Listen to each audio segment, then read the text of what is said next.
Pak Ustadz, saya punya dua anak laki-laki, 11 dan 13 tahun. Mereka lebih takut kepada syaitan daripada melakukan dosa seperti meninggalkan sholat dan melawan kedua orang tua. Tolong nasihatnya. Ya. Anak saya ada di ruangan ini sekarang. Tentu saja bagi si ibu satu hal yang positif saja kalau mengingatkan anaknya. Dan bagi anak tentu kita nasihatin ya. Pertanyaannya, kalau umurnya seperti ini berarti umurnya seperti anak saya juga nih ya. Jadi saya mengingatkan seperti saya mengingatkan anak saya, untuk apa tidak bakti sama orang tua, untuk apa tidak sholat, untuk apa tidak melakukan ketaatan-ketaatan. Dan itu satu sisi ya. Padahal sebenarnya semua ibadah, saya pernah jelaskan ini, semua ibadah itu kalau dikerjakan pasti membuat ketentraman jiwa. Seperti misal, nggak ada orang habis sholat lalu dia sumpek, nggak ada. Nggak ada orang habis majelis ilmu begini lalu sumpek, nggak ada. Yang ada semangat berbuat baik, gitu kan? Takut berbuat dosa, itu yang ada. Jadi lebih baik. Nggak ada orang yang berbuat ketaatan termasuk bakti dengan orang tua, termasuk bersedekah, termasuk baca Quran, dibenci oleh masyarakat manusia, nggak ada. Jadi Allah perintahin, dijanjikan pahala yang besar, di mata manusia juga disukai. Nggak ada orang yang bakti sama orang tua lalu dibenci sama orang, itu tidak ada. Dan ada hadis Nabi Muhammad SAW, dengarkan baik-baik anak-anakku, ini kalimat yang penting sekali. Kata Nabi SAW, jagalah kehormatan, kesucian, kemaluan kalian, maka Allah akan jaga kehormatan, kesucian, kemaluan pasangan kalian. Dan berbaktilah dengan kedua orang tua kalian, maka Allah akan karuniakan kalian anak yang berbakti dengan kalian. Jadi jangka panjangnya adalah, kalau sekarang bakti dengan orang tua, nanti Allah kasih anak yang bakti dengan kita. Jangka panjang, kalian akan dewasa, kalian akan menikah, nanti punya pasangan, punya anak. Sekarang bakti sama orang tua, Allah kasih anak yang bakti juga dengan kita. Saya punya ayah, alhamdulillah masih hidup. Saya kasih contoh dan saya lihat depan mata saya soalnya. Pada saat ayah saya lagi mau jalan, saya coba melakukan apalah yang terbaik. Saya kadang-kadang kalau lihat beliau, saya siapkan sendalnya, lalu beliau pakai sendalnya. Kalau mau naik mobil, saya bukain pintu. Mungkin itu ijtihad, upaya yang saya bisa lakukan lah.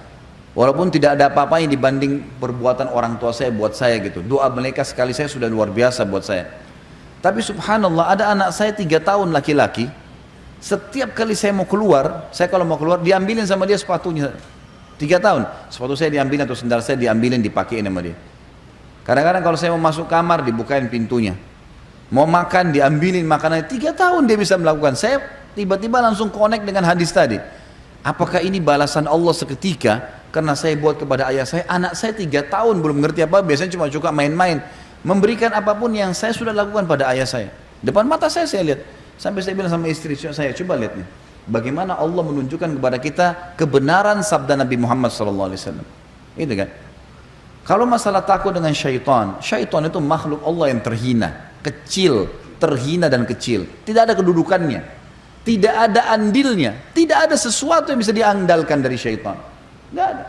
Apa yang mau ditakutin dari syaitan? Apa yang syaitan lakukan?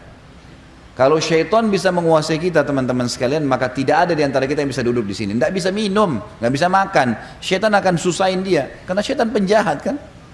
Tapi syaitan buktinya nggak bisa buat apa-apa, kita bisa makan, kita bisa minum, dia cuma membisikkan saja.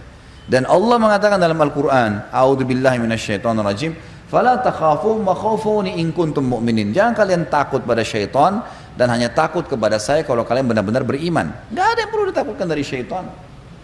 Makanya khusus untuk ini, ibu yang bertanya dan anak-anaknya bisa baca buku judulnya Jangan Takut Syaitan, terbitan Pustaka Tazkiyah, satu penerbit dengan buku yang sedang kita bahasin, lebih tipis saja. Situ dijelaskan siapa itu syaitan, kenapa kita tidak perlu takut dengan syaitan, apa langkah-langkahnya menyesatkan manusia. Nggak ada perlu ditakutkan. Sisi yang lain, ibu yang bertanya tadi dan anak-anaknya, mulai sekarang dan seluruh muslimin yang mendengarkan ceramah kita, baik pemirsa ataupun mungkin di sini Bapak Ibu yang hadir di sini, yang mengikuti pun di YouTube, yang mengikuti ceramah kita atau di web, maka ingat satu hal Bapak Ibu sekalian berhubungan dengan syaitan. Syaitan itu makhluk Allah terhina, tidak ada yang perlu dikhawatirkan dari mereka, dan syaitan hanya bisa membisikkan saja, tidak lebih daripada itu. Tidak lebih daripada itu.